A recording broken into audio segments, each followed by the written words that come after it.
Hello everyone, Ian Wishart here with yet another episode of the now legendary Take a Pew podcast. And joining me, of course, is another legend, Mr. Simon Clark. Hello everybody. Ian, you're really too kind. Yes, you're probably right. Anyway, mate, how's the day job? Still doing the old environmental consulting thing? Oh yes, I'm feeling very topical at the moment. Yeah, I guess you must be. But tell me, which part of the environment do you most enjoy consulting with? Do you like a good chat with a sycamore? Well, I'm more of a water specialist, really. Oh, so as you sit by a lake and have a good old natter. What do you consult a lake about? I don't think you quite understand consulting, do you, mate? No, you're probably right. I was just trying to feign interest. But anyway, look, we're not here to chat with each other. We're here to chat with another brilliant guest. And this time we're going to be meeting the Reverend Ravi Holy. Ravi Holy? You what? Yes, Ravi Holy, rector of the Church of England Benefice of Wye in Kent. And to say he has an interesting backstory is an understatement. Ooh, sounds fun. Perhaps we should offer him a penny for his thoughts. OK, that is to be your one and only pasta-based pun. All right, mate. Although, being an environmentalist, you could ask him about his carbonara footprint. But let's get on with it. This is the Take a Pew podcast with the Reverend Ravi Holy. Ravi Holy! I'm sure that's the wind-up.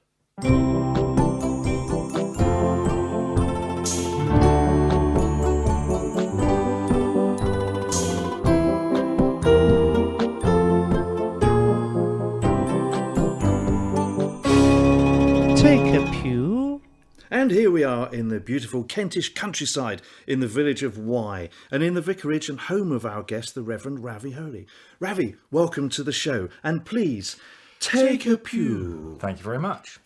Hello, Ravi. Thanks for inviting us here. Perhaps you could introduce yourself to our lovely listeners. Fantastic. So my name's Ravi Holy. I'm 52 years old, married to Nikki. We have twin children, boy-girl twins, who are about to turn 19 and have just gone off to university, Aaron and Tallulah. I was ordained back in 2005, and I am currently the rector of the United Wye Benefice in the Diocese of Canterbury, which consists of 8 churches in total. Perfect. Well, that sounds like quite a task. We'll look forward to getting into that. Now, as ever on Take a Pew, we'd like to chat with you about what makes up the person that is the Reverend Ravi Holy, your background, your journey to priesthood, and a few of your favourite things. Yes, as well as finding out your perfect packed lunch, getting your help with our Is It True quandary, and asking you one of my random questions. And of course, receiving your spiritual pearl of wisdom. But let's crack on, Ravi. Tell us where your journey started. Somewhere, I understand, not that close to Reykjavik.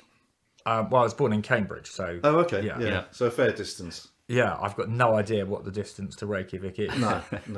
I'm not even 100% sure where Reykjavik is. Is it in Finland or something? I think It's Iceland, isn't it? Iceland or Bijam or somewhere. One of those. Could be anywhere. Yeah. Anyway, that's Reykjavik. Anyway, nothing to do with you. Excellent. So I was born in Cambridge, but my father is Indian. Okay. And so he's from India. My mum's from Great Yarmouth, so two very exotic places. Yeah, very good. And we'd like to kick off here with our exploration of childhood by asking you a question. And our question is... What were you like at school? Were you a little bit geeky? Or were you a little bit freaky? Or were you a little bit cheeky? What were you like at school? Yes, Ravi, what were you like at school? Well, I think it's probably fair to say that I would have been the person least likely to be a vicar at any of the schools I went to. So in your kind of rhyming jingle there, I was a little bit cheeky, I guess. So I was quite naughty. I was always in trouble. I was nearly kicked out of my prep school, and I was actually kicked out of Eton just after my 16th birthday. Eton? Yeah. The famous Eton? The famous Eton. Gosh, yeah. Okay. I was kicked out not for one cataclysmic event, just for generally being a rebel, pain in the neck. Right. And of course, because I had a scholarship, they were paying for the privilege of having me there. Yeah. So I don't think I was a good return on their investment. And I think if there was one cataclysmic event, it was probably getting a Mohican in my last year. Well, you actually brought a Mohican to the school. Yeah, I'd sort of been travelling Just to shadow around you, yeah. South America, bumped into this native, thought, you know, he might like to see Yeah. eating. Yeah. So, and you had a strange haircut as well. I had hair back then. Was it a really As high your one? listeners Yeah. won't be able to tell that I am bald now. I don't, have you noticed that? You can see I've sort of receded slightly. It's thinning. It's thinning. Just yeah. Yeah.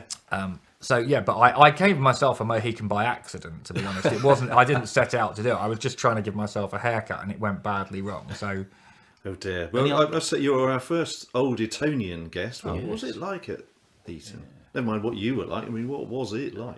it was very surreal. I mean, so I literally sat next to Jacob Rees-Mogg in Latin. We were in the same class. Right. Okay. It's a very elitist institution, and there was sort of open class warfare. Really? I mean, the teachers would literally be sort of saying to you, look, you are the future masters of the universe. This is how you must behave. A friend of mine who was, again, from a sort of more working class background, the headmaster told him off for wearing white socks one day and said, you know, what, white socks are only worn by the lower orders of our society.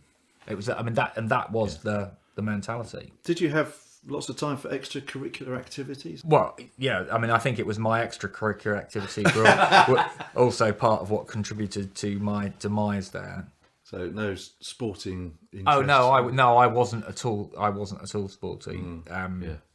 So I was supposed to do rowing, and that was, because it sounded fun, but I was just rubbish at it. Sculling takes quite a lot of coordination, and I just used to end up falling in the river all the time. So that all ended reasonably unhappily, or happily for you, maybe, I don't know. But... Well, it was a weird mix of, I hated it there, but then I was, wasn't chuffed to have been kicked out. But I mean, joking aside, I mean, my home life wasn't, barrel of laughs either. Okay. So I kind of left home almost immediately after being kicked out. Oh, okay. And this was at 16? 16, yeah. So my parents kicked me out, and I was sort of went into the care of social services. They put me somewhere, and I was sort of a bit of a pain in the neck there because I was sort of, just drinking, taking drugs. And so, I mean, I fairly quickly ended up just sort of living in squats and hanging out, sofa surfing in Cambridge. I still had by this point, I was a proper punk, and was part of the punk scene in Cambridge. Right. That was what I did for the next couple of years. Wow. And then I would like to explore that a little bit further, but before we move on to that, we just want to ask you another question, and that question is: what's your fondest childhood memory? What's your fondest of all your childhood memories? What's your fondest? Oh. Yes. Amidst all that relative turmoil, Ravi, what's your fondest childhood memory? Well, I mean, we don't want to sound too depressing, but I mean, I struggle to. I mean, I really, my childhood really was not a great experience. So, I mean, one of the great escapes was. So my mum was from Great Yarmouth, as I said, so we used to go there for sort of summer holidays. So I used to enjoy that, sort of going to the pleasure beach at Great Yarmouth and hanging out on the beach, which would be sort of being away from home and some of the sort of bad stuff that was happening at home.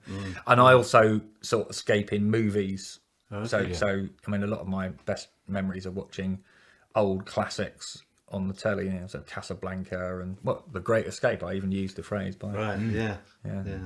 Okay. Well, it's good that there's little glimmers of sunshine in there. I do remember Yarmouth. I used to go there as a kid. It's fantastic. I think it should almost be called Used to Be Great Yarmouth now. The beach in Great Yarmouth is phenomenal. I mean, it's absolutely miles of massive sandy beach. It's like a good Cornish beach. So maybe the beach there is phenomenal, and the rest of it is not very good. So the average comes out at great. Yeah, might be the answer, won't it? Yeah.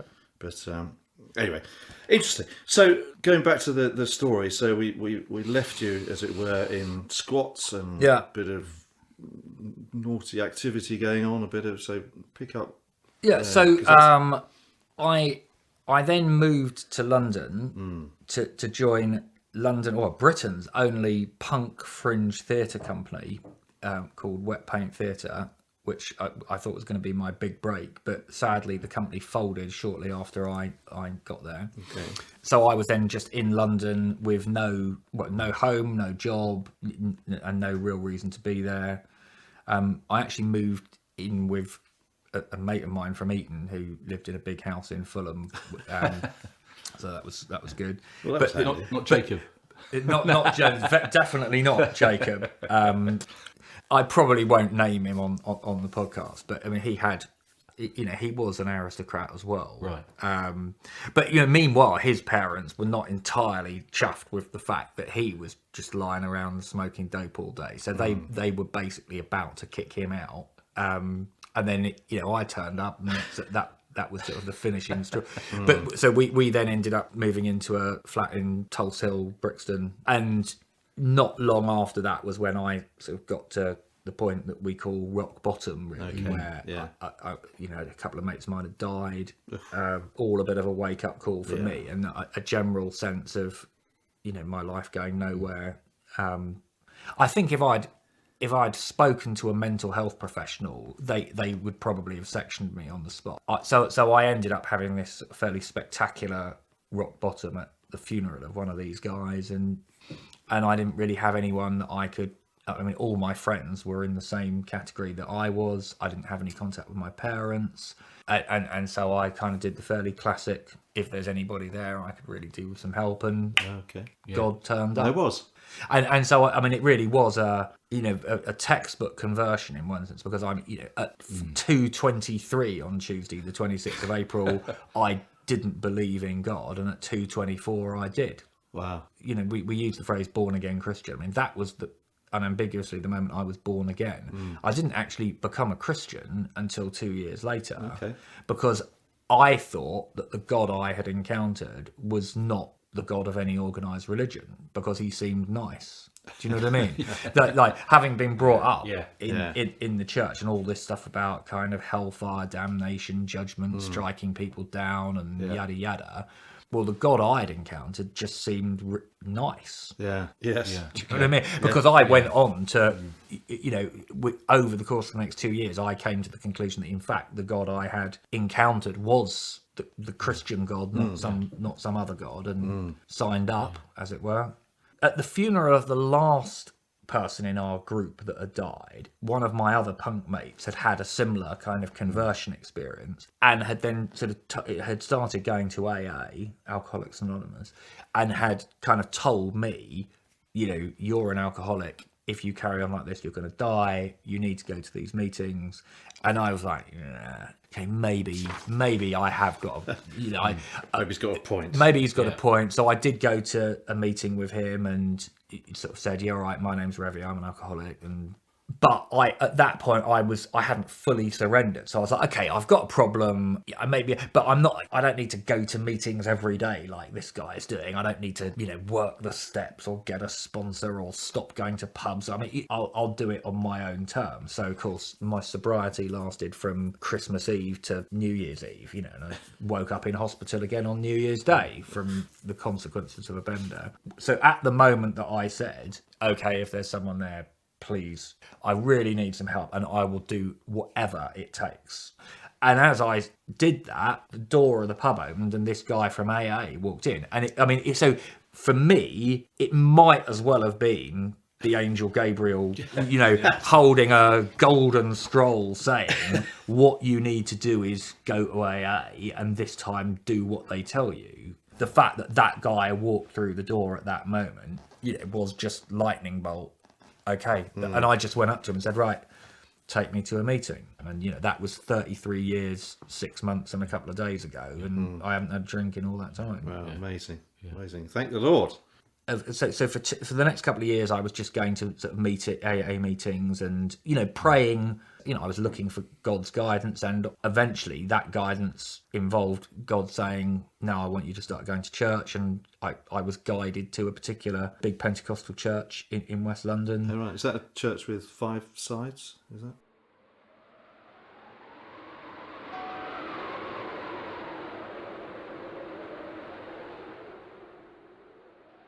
Sorry, I probably should be more generous to your joke. Yeah, that's It wasn't a joke, it was a genuine question. I think that's what it meant. Right, just so to atone for that, let me just say that I'm probably going to steal your penny for your thoughts and carbonara footprint. Oh, okay. I saw you jotting those down, actually.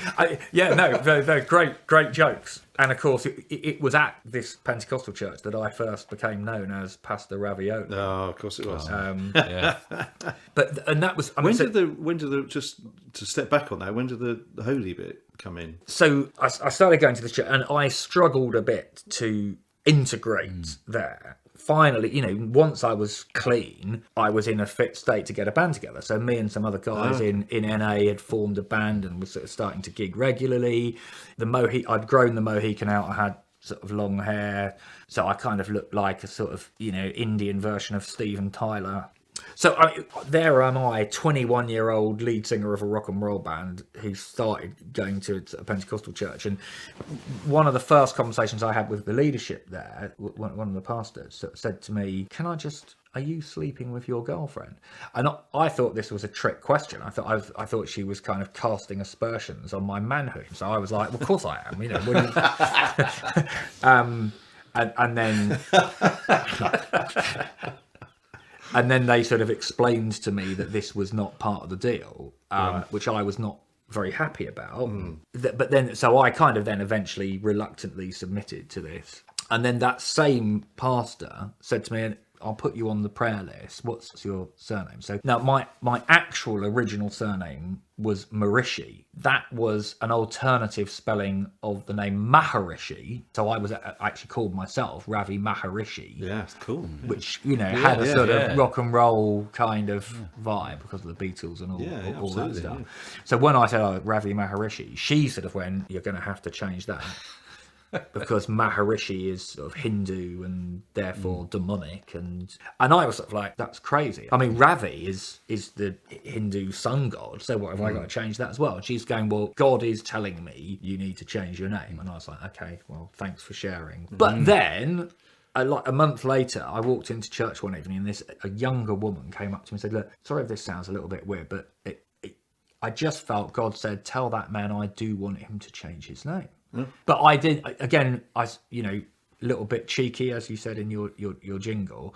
I then said to God, I said, okay, you want me to change my name? Fair enough. But Ravi Maharishi is a very cool rock and roll stage name. So if you want me to change it, you need to come up with a better stage name. So balls back in your court.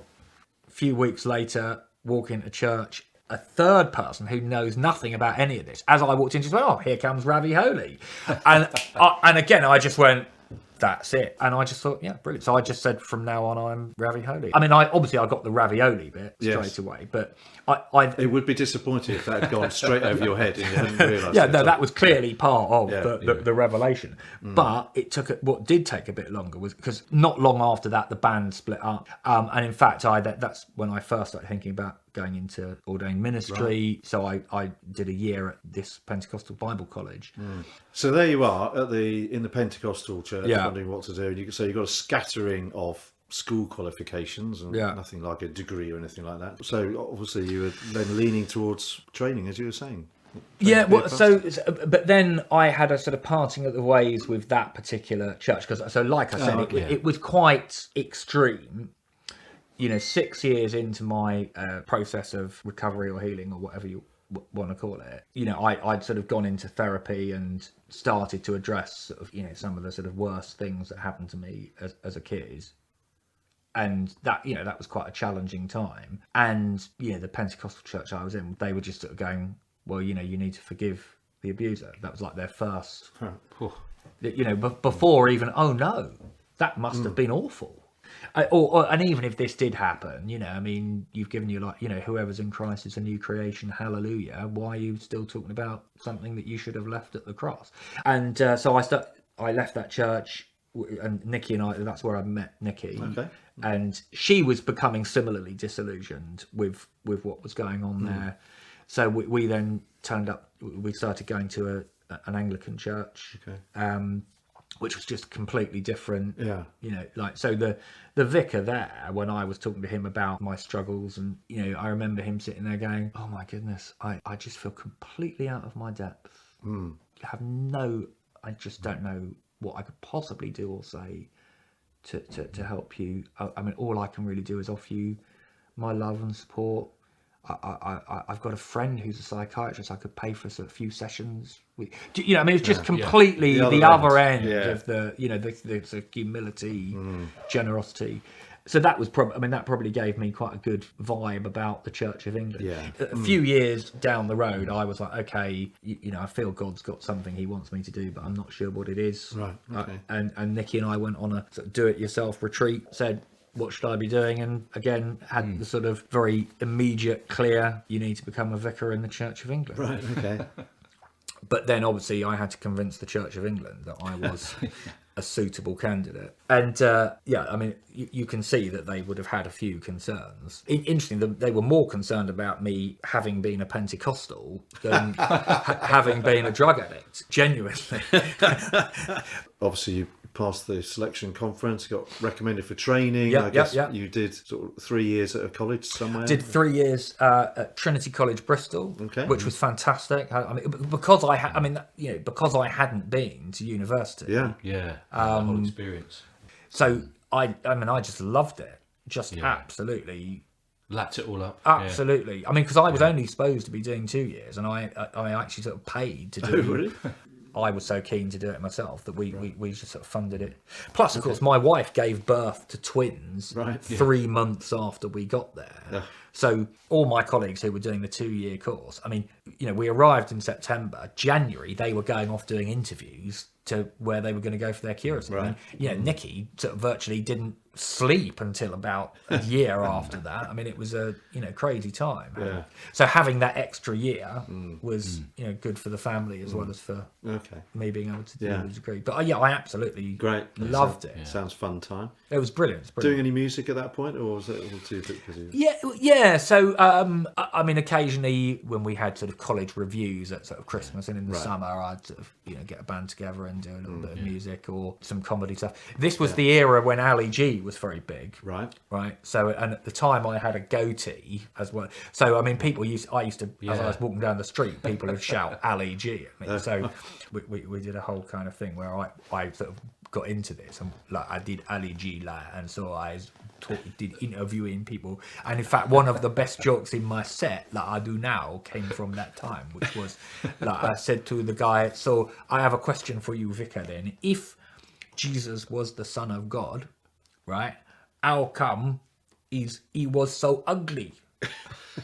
And the person playing the vicar says, where did you get the idea Jesus was ugly? He goes, well, I remember at school they said to me that he was born a minger.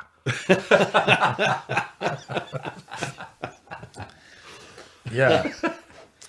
Okay, good. Well, I'm glad I asked. So that one went down very well last night, actually. Oh, good. Yeah. It's a good one. Well, it went down very well this morning. That's brilliant. So what sort of music were you playing? Was it the rock stuff you were doing in the band? And well, so the original band, God's Government, was... God's Government? Yeah, was sort of punk, post-punk, so kind of... Yeah, the Clash meets Hawkwind. Okay. Sort of Got you. Interesting combination. That was particularly amusing for Soundman Mark, it would appear. He was chuckling quietly in the... And then I formed like the most Christian band ever. So the next band was called the Born Again Living Gospel Blues Experience. And we did sort of old Delta blues songs by sort of the Reverend Gary Davis and Blind Willie Johnson and stuff like that. Excellent. Yeah, sounds really good. And then back in the day job, finished at Bristol and then did a curacy. Yeah, curacy in Clapham, and a really nice part of London, known as Nappy Valley, because it's got the highest percentage of children under 5 of anywhere in Europe. Is that right? Yeah. Wow. And so we fitted it. I mean, we just fitted in. The children were sort of 18 months when we moved there, and the whole place is just filled with buggies, and it's fantastic. We had we had a lovely time there as well. And that was so. Where have we got to now? Sort of mid noughties, I guess. Is it? So I was ordained and started curacy there 2005, and moved here 2009. Quite a change of world and scenery, really, moving here then, because as we've seen on our drive down here today, it's a lovely part of the country, typical Kentish village. We were so happy in Clapham, and I was saying, well, what we really need is Clapham, but in the countryside. Yeah. But in a way, that's what Wye's like, because so the train from here to Ashford is 5 minutes, and then there's a fast train from Ashford to St Pancras that takes 37 minutes. So actually, you can get to your office in London quicker from here than you could if you lived in certain parts of South London. So there's a lot of people who've moved down from London and families with kids. Right. And it's not a kind of a sleepy village, and it's not a dormitory village either, because all the people who do live here get quite involved in the community. Yeah. Felt right. So tell us a little bit about the ministry here, and you said there are 8. You look after 8 churches. The idea when I got here was that this particular group of 8 had only just really been put together. Right. They've been adding them over the years, but it had just become 8. So the idea was for there to be a rector based in Y with an assistant priest based at the other end, looking after the 4 of the churches. Okay. So, but they got me first. So when I first got here, it was me and 8 churches. I mean, I was running around to all sorts. And how far? But I think it's partly because of where we are, and partly because I've been watching the Larkins on television. Have you got a bicycle? There's a wonderful image of you zooming about on a vicar's bicycle around your benefice. No, that really. I mean, you'd need to be seriously super fit to cycle. Up we refer to the 2 halves of the benefit as up the hill and down the hill. The hill is a serious hill. Right. I mean, and I mean, when, you certainly wouldn't be able to do it in robes. I think it'd be a challenge, though. I think it would be an interesting challenge, wouldn't it? It would be, yeah. Well, that's great. It sounds like it keeps really you busy. interesting. Yeah. And then if we just think outside work, we realise always it's a vocational thing. So sometimes it's hard to find time to do other stuff. But what do you get up to outside work? A bit of a dumb question, because I think it's very clear that you spend a reasonable amount of time being a stand-up comedian. I do, yeah. That's kind of, although that's in a way vocational as well. Okay. Yeah. It's because I perform in character as a vicar. I mean, I'm wearing my. Oh, do you? Yeah. I mean, if you see me wearing my dog collar and a suit, I'm either taking a funeral or doing a comedy gig. So that's my sort of kind of hobby. It's a release. But it is still part of my ministry. Yeah, interesting. So how do you do that, like once a week or kind of type thing? Yeah. So quite a lot, actually. Yeah. But could you, if that were to, I mean, you mentioned an agent in passing. That's my literary agent. Literary agent. Yeah, I don't have a comic agent. Agent. Okay. But if anyone's listening... Yes. Well, if you were to if we were all to pick up and sort of blossom that sort of career, how would you feel about that? The reality is, I mean, I've got a decent 20-minute set. Yeah. I couldn't just write another 20 minutes. Yeah. But I couldn't be on Live at the Apollo next week. No. To get there, I mean, like one of my mates who's done Mock the Week a couple of times. Okay. That's after kind of 15 years of gigging every night of the week and writing every day. Right. So I'm quite happy at the moment. Yeah. So you're happy with it being in its box as a useful diversion and a release and a hobby rather than. I'm doing now, most of the gigs I do are paid gigs, and I think I'm at the level where I would be considered a sort of solid middle act. Okay. That. It's like I turn up, I'm likely to do well. I mean, if I wanted to actually go pro, I mean, I'd have to be ruthlessly dedicated to that. Good. And my primary calling is being a parish priest. Yeah. Interesting. Very good. Yeah. And then Good. what else? Given that you obviously went through a few tough years there that we touched on, and I think you spend some time supporting others. So that's I run a charity called the Heal for Life Foundation, which is a survivor-led organisation. So all the people involved in it are survivors of some form of childhood trauma, probably abuse. Done this because I mean that was all part of the miracle of coming to Y for me, because I'd for years had this sort of sense of, because there was so little appropriate help for me, I sort of really wanted to be able to do something to help people in that position from my position as a minister. And it was something I'd prayed about and had and sort of had handed over to God, going, well, I think you know, if this is something you want me to do, you're just going to have to make it happen. And then having ended up in Y, which was not somewhere where I expected to be, but it just felt, you know, we felt drawn here. It felt right. And long story short, you know, the first people that came to see me just said, look, you know, don't know if this will be of interest to you. We're survivors of child abuse. We were involved in running this project for survivors of abuse in Australia. We want to bring it to the UK, and we've been praying about it and hoping that the new vicar might want to. Wow, that's You know, amazing. I mean, it really, Yeah. it was another sort of Miraculous. moment. Yeah. miraculous. Yeah. Yeah.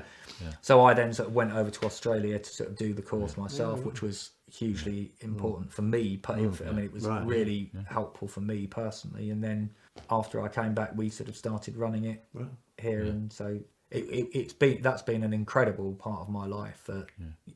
In the course of 7 years, I think we ran 20 of these therapeutic retreats, which were all amazing, and we're hoping to run another couple next year. Brilliant. Fantastic. Yeah. Well done. Well, look, I'm concerned, Ravi. You've been working very hard, and it's a very long time since we had a jingle. We So need another I think jingle. that must mean it's almost time for lunch. But just before lunch, we'd like to play a quick game that we like to call My Favourite Things.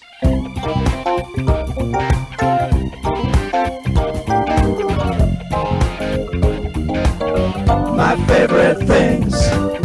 Yes, My Favourite Things. It's a very easy game, Ravi. We give you a series of categories, and all you have to do is give us your favourite thing in that category. Great. If that's okay. So our favourite, a standing item on the show, the first category is always your favourite book of the Bible. Psalms. Okay. I think because it's not doctrinaire, it's emotion, it's personal, it's emotional, it's articulating experience and highs and lows, and What about New Testament? If you had to go New Testament? Well, I think Luke is my favourite gospel. Yeah, we like Luke. I like Luke. Yeah. Very jolly writer, Luke, I think. Yeah. And I mean Acts, which is also Luke, his sequel, his difficult second album. My favourite. It is also a cracking read. It's one of the few parts of the Bible that really is like a novel, like a narrative. Yeah, very good choice. Axe is definitely Brilliant. my That's favourite. one of your favourites as well, mate. Yeah, I like Axe. Okay. Okay, right. Moving on then, Ravi. So this is an interesting one. Your favourite kitchen gadget? Garlic press. Garlic press. I haven't got one at the moment. Oh, Yeah. it's a disaster. Yeah. So at the moment we're reduced to using a grater. Oh, but, gosh. yeah, I know. Okay. Brilliant. Garlic press. garlic press. Well, that's Because I do good. like I love garlic Yeah. in food. Yeah. Fantastic. No, that's That a good one. is good. No, I'm just thinking Yeah. there's a lot to go for in that There is category, a lot. isn't there? Yeah, Actually, Yeah, what about you? What's it's, your, what have you? I've got a nice spatula that I use in the shape of a guitar, which is really it's my Yes. favourite.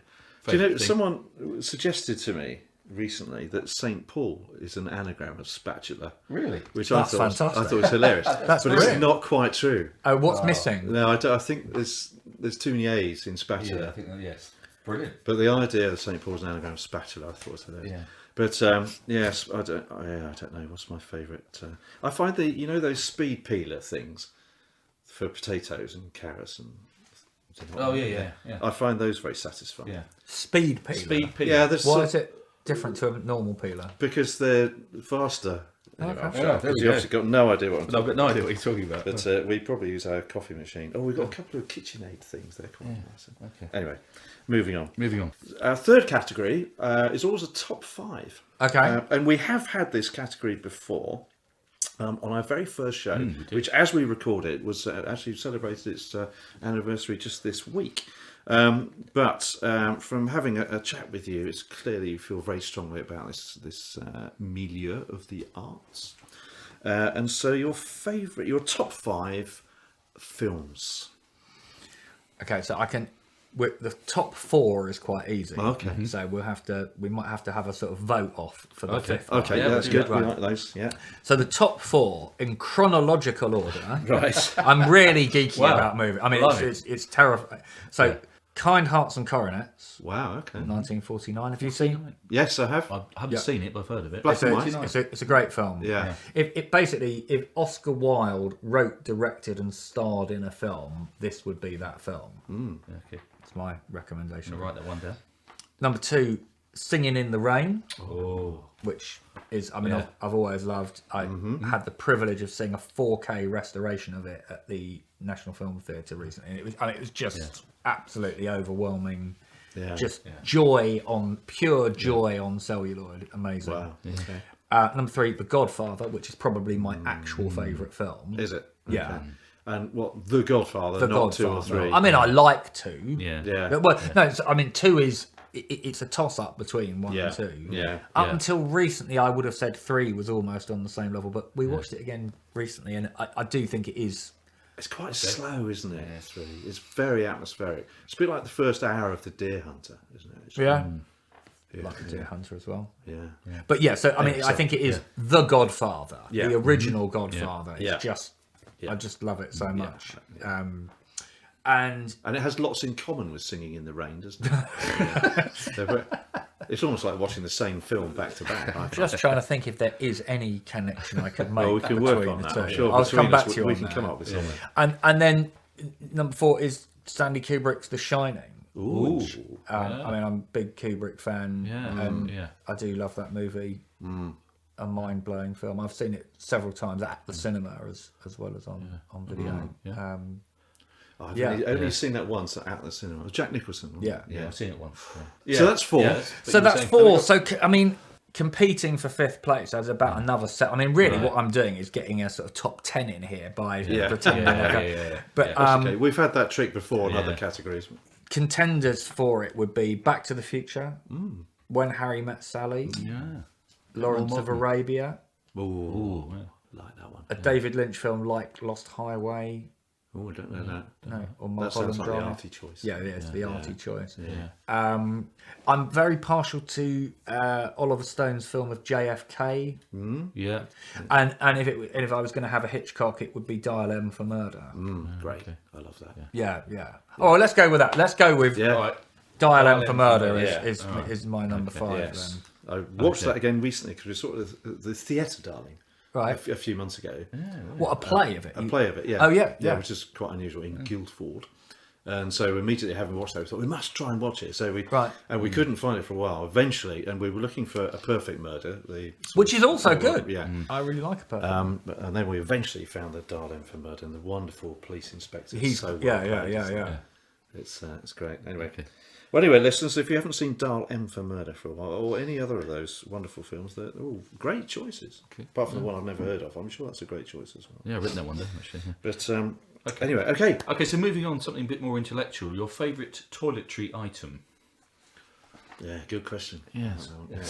Yeah. So you probably can't beat a Lynx deodorant. Oh! You're not happy with that, are you? No, we were having a discussion in the car on the way here, and I said I really like my Lynx deodorant, Yeah. and that's my favourite toiletry item. There you Well, go. there you go. There we go. Oh gosh, brilliant. Nice. That was yeah. We thought that, again we could have quite a lot of fun with that. We but, could, yeah. Maybe we'll save that. We won't for go another- into the other bit of the conversation that we talked about. Yeah. What was your, Anyway. So you were both Lynx. I'm not Lynx. Well, No, you're Wild Stallion, aren't you? yeah, that's right. I'm There's horses around here. no, my ACQUA di Parma Colonia Intensa, I think, or Listen to Sensa or something. The dark blue one, listeners, if you're listening, it's very nice. Get it for Christmas. Okay, final category. Category number 5 is always multiple choice. So I give you 3 possible answers. And but as we've heard, you went to a boarding school. So your favourite board? Okay, so as I say, 3 possible answers: a chess board, the Church of England Pensions Board, or I'm bored of this podcast, can I go now? Well, Favourite politically, I probably ought to say the Church of England Pensions Board, because, but there is something beautiful about a chessboard. I have to say, it's a design classic, isn't it? It is. It's not, you can't improve upon it within the rules of the game, can you? Really? You can make them circles, perhaps. I don't know. No, that's true. But anyway, well, okay. Bit of a risky one, that Ian. Could have said the last one, and it could have been all I of know. that. Would have been time for my random question. I took a bit of a gamble. You did. But no, I'm glad that you're not quite bored, unlike all our listeners of this podcast. Absolutely. So a chess board, very good. Well, anyway, now it's definitely time for you to get a bit of sustenance, Ravi. So it's time for us to ask the question. Tell us, Reverend, what's in your lunchbox? Yes, Tell us, Reverend, what's in your lunchbox? Well, it's actually my wife's lunchbox. Oh, there we go. Right, Yeah. and- Thank you very much for actually bringing a packed lunch. Yeah, and so Oh, it's all wrapped. So- all wrapped nicely. yeah, Good paper. straight from the the Y bakery. Oh, okay. Ah, fantastic. So I've got What have we got? a sausage roll, Oh, a very nice sausage nice. roll. Now, is that actually a sausage in a roll? I didn't quite. Yeah, no, That's a proper view. it's a sausage proper roll. Oh, it is a sausage Yeah, roll. a sausage roll. It was a sausage in a baguette sort of thing. No, which is no. obviously not Sausage roll. Sausage roll. Yeah. They're very good sausage Hot or rolls. cold? It is quite cold. And is that your preference, or I'd probably prefer it hot, but then I will probably eat it cold because yeah, in a packed lunch inevitably? But Yeah. given the choice, you have it. And then, I mean, probably in a normal packed lunch, I would probably have a pack of crisps. But Right. because I'd gone into the baker's to get Yeah. the sausage roll, yeah, Right. yeah, okay. I was powerless to resist the allure of this almond chocolate croissant. Wow, that looks, Okay. How great does that look? that's fantastic. Almond and chocolate. Yeah, it's just Okay. Yeah. and Yeah. so similarly, the drink Oh, what have we is got there? a Starbucks. Am I allowed to say? Well, this isn't the Yeah. BBC, Yeah, so yeah, we yeah, can say no, Starbucks. Yeah, we're very happy to Yeah. promote Promote the. anything Yeah, we can. so it's a Starbucks mocha frappuccino, Oh, combining two of my great loves, chocolate and coffee. I mean, you can't- fantastic. No token bit of fruit or anything in there? No. I'm really I'm not a healthy eater, I'm afraid to say. There's quite a lot of carbohydrate There is. involved in that. Carbohydrate, sugar, and fat. All the major food groups. Yeah, absolutely. Yeah. Because back in the punk era, I was a vegan for a while because Okay. you sort of had to be. It was sort of all, Yeah, in the anarchist scene. You know, you had to Right. be at least vegetarian, if not vegan. Okay. And because I didn't really eat fruit or vegetables, I got quite ill. Because I mean, I lived off chips and pot noodles. Right. Because pot noodles are actually vegan. Are they? There's nothing that's ever been anywhere near an animal yeah, in them. They're just Yes. chemicals. Yes. Quite nice actually, pot noodles, aren't they? Secret. Yeah. So nothing sweet particularly. Well, the chocolate. The How much chocolate- sweeter than a Is that sweet? chocolate almond that'd be- croissant? Yeah, you can't. Yeah. It's yeah. so sweet. Oh, I You could suppose so. virtually have Yeah. You could become diabetic just from eating that, without any previous experience. Just that would. Just looking at it, you know. Yes. Okay. You could. Yeah. Okay. That's fine. But anyway, we'll just settle back now, Ravi, and let you enjoy that lovely lunch.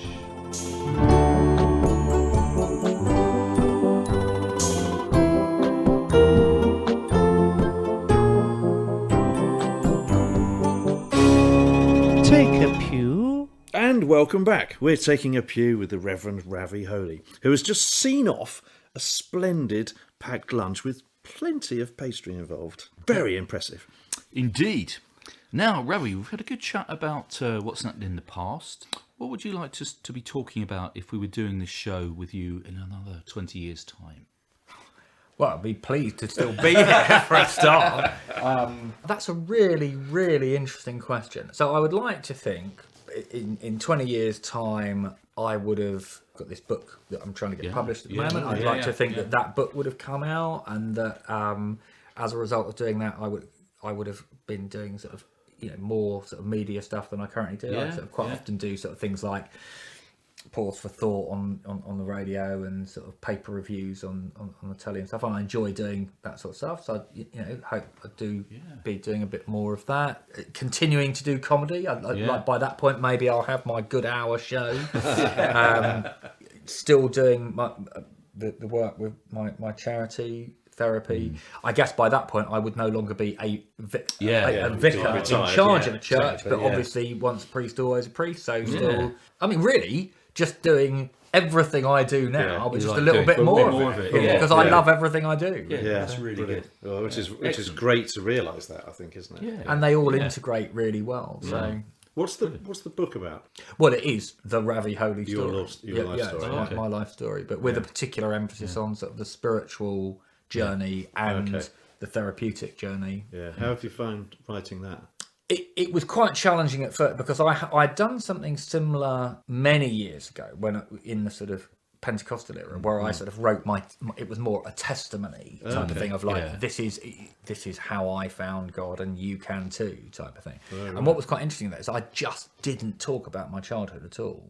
But whereas this time the book is about what happened to me as a child, and so actually going back and writing that, was quite tough. So is it kind of finished, is it? Yeah, it's finished. And okay. as I said, I've got an agent who lives in the village who's sort of trying to get me a publishing deal. Well, good. We wish you every blessing in wherever life takes you. Thank Ravi. you. We certainly do.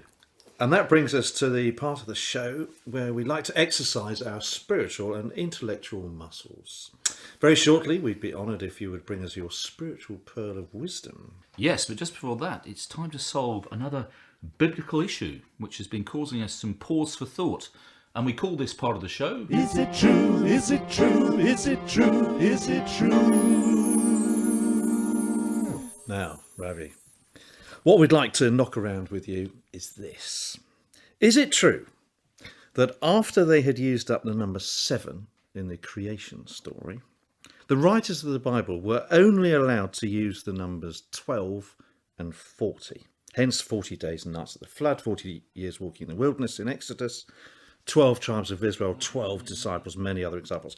I must say that this one, of all our Is It Trues, sounds right to me. So, Reverend Ravi Holy. Is it true? Is it true? Is it true? Is it true? Is it true? I don't know about allowed, but so I'm struggling to think of any other numbers that appear with any kind of frequency. I think there were strict guidelines that if anything happened, it's got to have taken 40 something. I'll tell you one thing. So there was a thing in kind of the sort of magic Illuminati New Age Oh, here we go. world Yeah. of the number 23. Oh. I don't know if you've ever heard about No. but the number 23 is a thing. And in fact, many years later, they did a film. There's a film called The Number 23 with Jim Carrey, which is about that particular conspiracy right, theory. But it's rubbish. It's a terrible film. That's So not true, that one. And Numbers 23 is actually quite an interesting verse. Right. Or Psalm 23. Well, Psalm. Oh, there you go. Yeah. Oh my God, it's happening. It's happening, isn't it? Psalm 23. 23. There you go. That is probably the most famous and popular psalm, isn't it? I still think that there was all sorts of conspiracy theories and mystical ideas, which is what we have this thing for, because we find them very interesting. But I still think when it comes to the writing, and it didn't leave much choice, because you could use 12. So when they come and say, right, Jesus obviously had some disciples. How many disciples did he have? Well, we start 12 or 40, isn't it? Yes, a big jump. And you can't have 40 choice. disciples. That would be ridiculous. Imagine the Last Supper. It'd be like a buffet at a harvester or something, wouldn't it? I mean, you could, 12 days of flood wouldn't be enough to have a decent flood. exactly, You'd have to have 40 to make it realistic, wouldn't you? And even when you had the numbers, Yeah. if it was time, you still had to decide the unit, didn't you? So if it was Jesus wandered around before starting his ministry, wandered around in the wilderness for 40 minutes. But imagine what the carol would be like, since this is the Christmas edition, on the 40th day of Christmas. Everyone would sleep. It goes on long enough as it is. I'm quite moved to do that. Actually. Let's make it up. Yeah. 40, 39, 38. Oh, what was 36? What was... You'd need to put in a few other markers, like the 5 gold rings. So maybe you could do it on 35, Or 25. 23. Or 23. 23 silver teaspoons, which would be weird. Anyway, so 12 or 40. I think it's interesting, because when you get other things that people say, like, which is one of the in some ways the genesis of this Is It True feature, that 3 wise men, which famously isn't in the Bible. And of course it's not in the Bible, because it's 3. You couldn't, if there'd been 12 wise men or 40 wise men, it might have been true. But there is a kind of, I'm sure there's something in Christianity where 3 is quite big, isn't it? Trinity. Yeah, that's it. Oh, yes. Yeah. Oh, well. And with that, Ravi, perhaps you would bless us with your spiritual pearl of wisdom. It's a spiritual pearl of wisdom.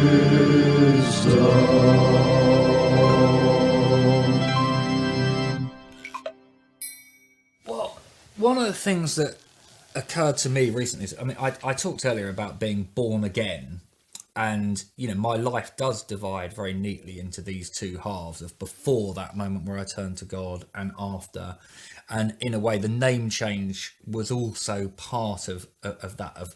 Because it's quite a popular thing in the Bible that characters change their name when they have a big conversion, and that whole idea of the old has gone, the new has come.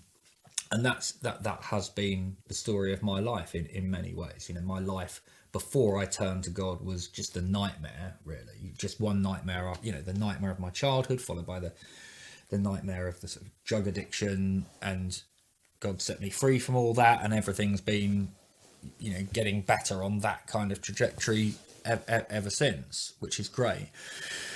But I think one of the things I realised when I went off to Australia to do this therapeutic course, which I now run, which was that actually my whole life is my life, and my whole journey is my journey. And so while I still think in terms of the sort of BC and AD perspective of my life, I think actually it can be quite unhealthy to try and dissociate everything that comes before. And I now try and accept the whole of my life as my life, because that's how I think that God sees it. So even though I wasn't aware of God being there before, he always was. And increasingly I see it more, so it's not a case of God coming into my life at a certain point. It's more a question of me tuning in to God being there. God's always been there. So I sort of see everybody is on that journey, whether they're aware of it or not. And one of my favourite Bible verses is when it says that Jesus is the saviour of all people, especially of those who believe. So the way I would now see the difference between me and people who don't identify as Christians is that they haven't yet realised that God is there and that he loves them. But one day they will. In fact, there's a song. We could end with a song, couldn't we? One day every knee will confess, well, every tongue will confess you are Lord. One day every knee will bow.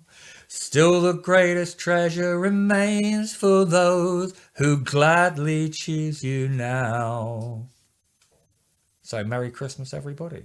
It's a spiritual pearl of wisdom.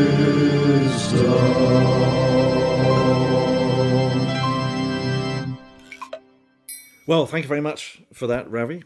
And I would love to finish the show with that, but I am contractually obliged to allow one last part of the show.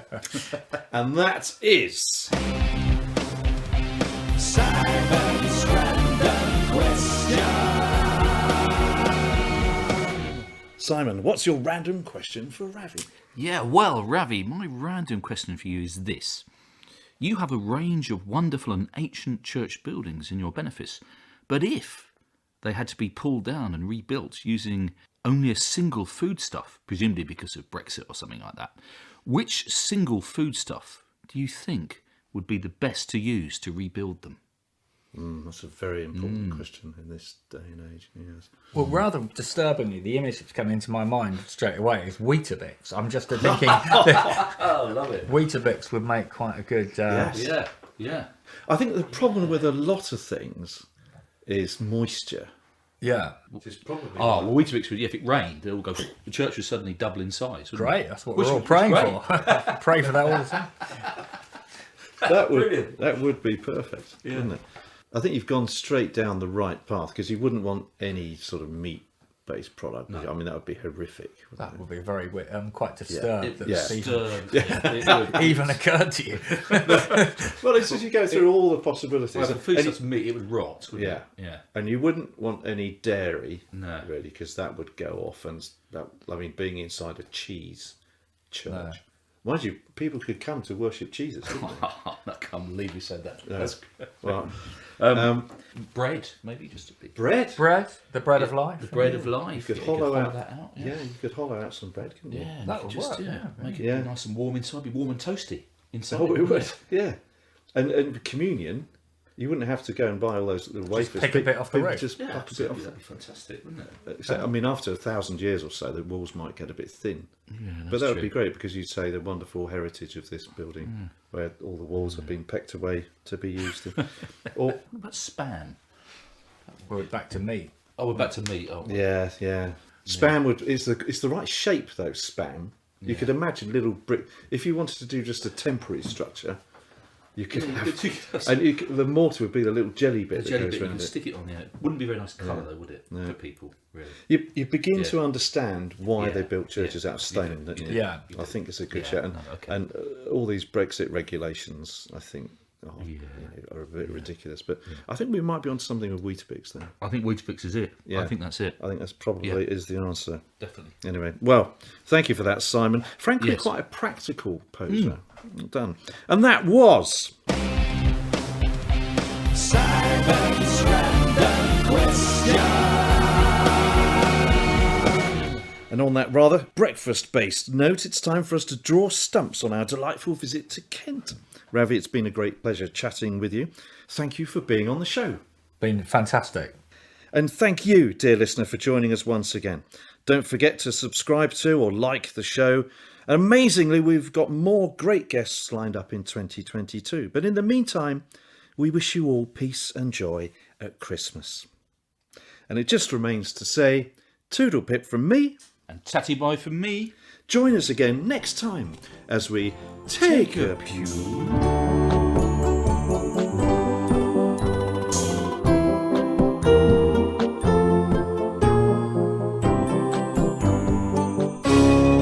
Take a pew.